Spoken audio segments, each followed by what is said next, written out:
is Mitzi. Welcome to my channel. So today I wanted to spin the wheel to decide on the books from my book cart that I'm going to read for November.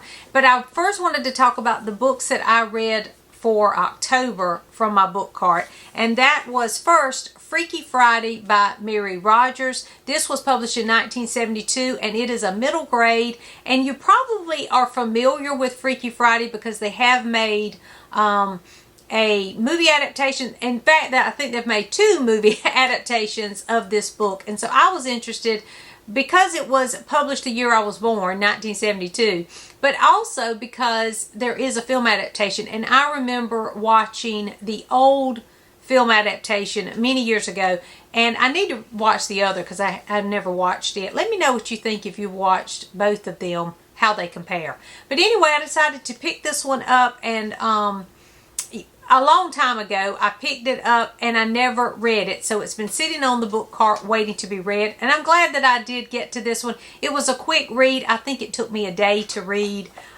because there's like 140 pages in this book and it's middle grade, so it was a real quick read and I thought it was fun. It's a lot like the little film adaptation, but it was a little creepy in parts because I don't want to spoil anything, but at the end of it, when you find out what really happened and how they were able to switch, I don't know, I found it to be kind of creepy.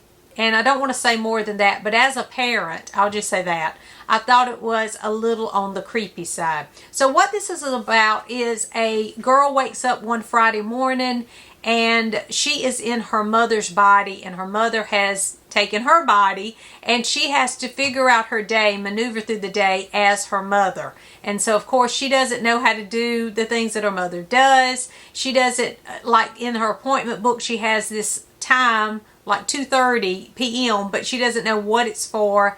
And so there's all these things she has to figure out and maneuver through the day as her mother, and tries to think like her mother would think, but of course things go crazy, and so there's a lot of things that happen as she tries to be the mother in the story. So it is a fun one, and it's, you know, there's a lot of cute parts. I did laugh through a whole lot of this. It really had some funny things that happened as she tried to act like an adult when she's just this young girl.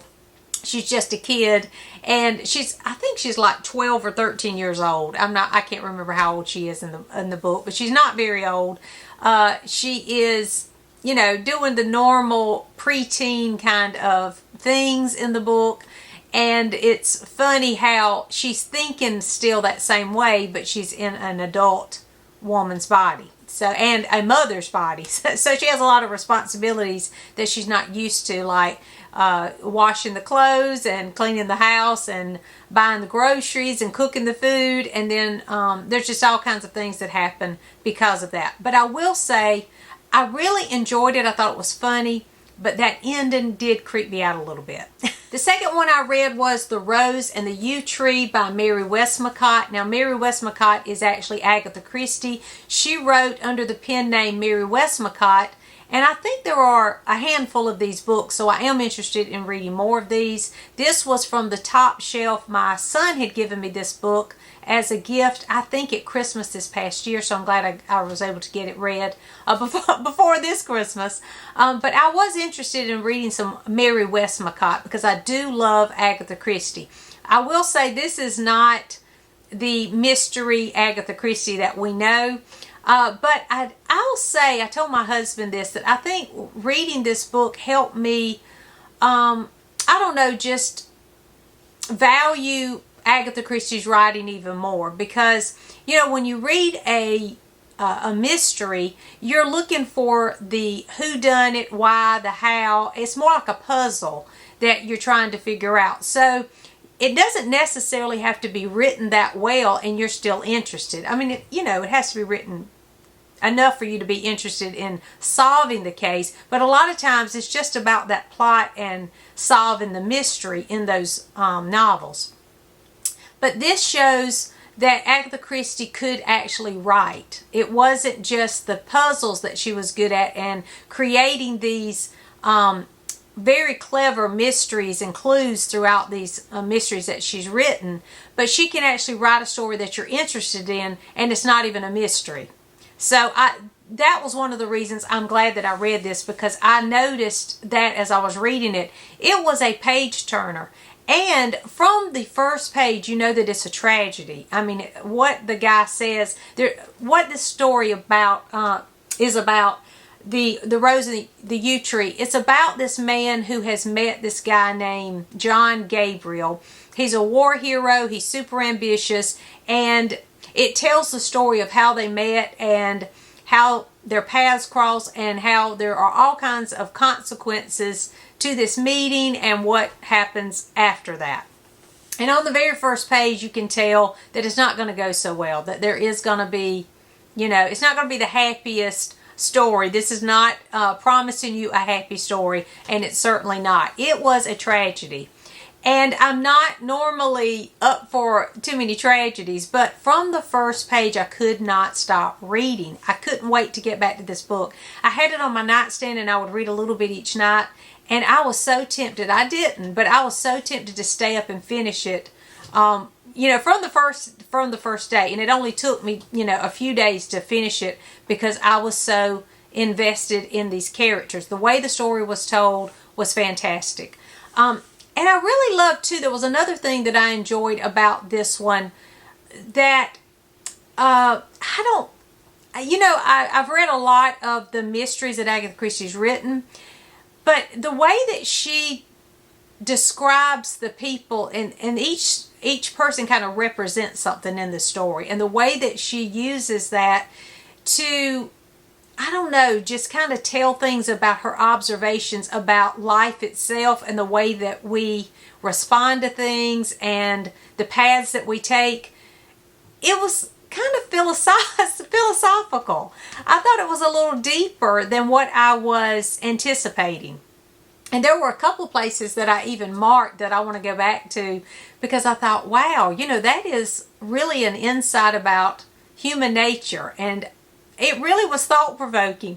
So I was very surprised at that, but it really, like I said, it really made me love Agatha Christie even more, because it shows me that she can write outside the mystery, that was not all that she could do. And I think that is why we love her mysteries so much, because she adds so much more to a story than just, there's a murder, let's solve it. She gives us more about those characters and what drives people to do certain things. And that's what takes place in this. This has a lot of political elements in it too, which I'm not big into politics, but the way that she handled it in this story was very interesting, because this John Gabriel guy that the narrator mentions that this story is about, he's telling John Gabriel's story kind of in this book. He is ambitious and he wants to be elected to this office. And so there's a lot about politics because of that. But it's not about the politics per se. It's about how people are influenced into sort of the propaganda of either party. And so I found that to be interesting. So it's not like one party's better than the other or anything like that. It was more of how parties manipulate on both sides. So I found that to be thought-provoking, and I really did enjoy this. Again, it's not a fluffy, happy, cozy kind of read, and it's not a mystery either, but I did find it to be an interesting one, and I am interested in more by Mary Westmacott. So now I'm going to turn the camera around so that we can look at my book cart, and we can spin the wheel, and we will spin for the next two books for November. So this is the book cart, and I am going to spin for this first shelf, because what I do is have the books that are given to me, I put on this shelf, and like some people have given me like books from a series, so I'll have one book as like a placeholder for those books and that kind of things. If I draw one of those, if I spin one of those, I'll let you know. But this is for the first bookshelf. There are 12 books, and so I'm going to spin for one of these to read in November. So we're going to spin the wheel.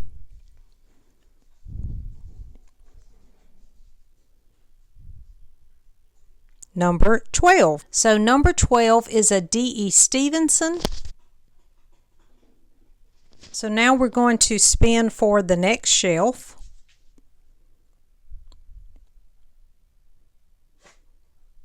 Shelf 2. So these are the books on shelf 2. So now we're spinning for the next book off of shelf 2. Number 7. And number 7 is The Noble Guardian.